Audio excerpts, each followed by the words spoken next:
I've been playing music since I was a kid. Mostly I've been singing since I was a kid. I picked up the guitar when I was 14.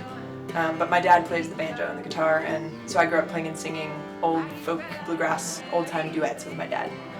I write primarily story songs. That's sort of what I've been doing so far. I've recorded 2 albums, and my most recent is called Carnival, and it's like a concept record of all these story songs told from the perspective of young girls and teenage girls and women and old women, and arranged in that chronological order.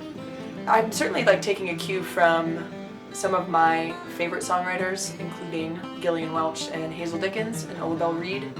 These are women who sort of bolstered the canon of traditional American music, folk music, with their original story songs, because most of the story songs and most of the songs are from the perspective of men in the American folk canon.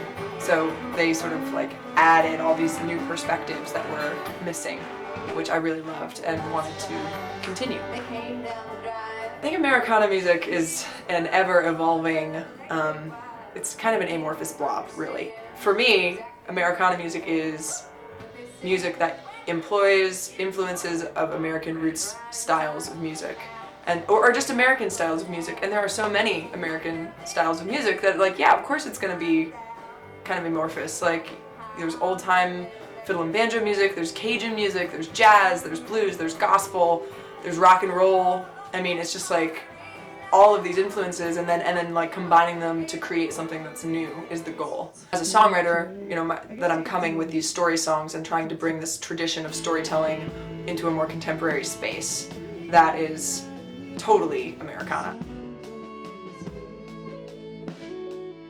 In the last couple months, I've been sort of blown wide open as a performer, and I really know what I want now. And what I want are these sort of intense energy exchanges between the music, us musicians on stage and the audience. We're gonna have a thing tonight. This is gonna be our thing, and then we may not have another thing until we see each other again. But tonight's the night. So if you're feeling anything, you gotta let it out. All right? Okay. I want that experience of just a crackle in the room the whole time. We're just trying to rock a little bit harder. The connection between an audience of strangers and a group of musicians, myself included, is only going to be what you make it. And I want to make it something that is joyous and filled with sorrow and pain and excitement and but really I want everybody in that room to feel something and to feel like they are leaving with something new.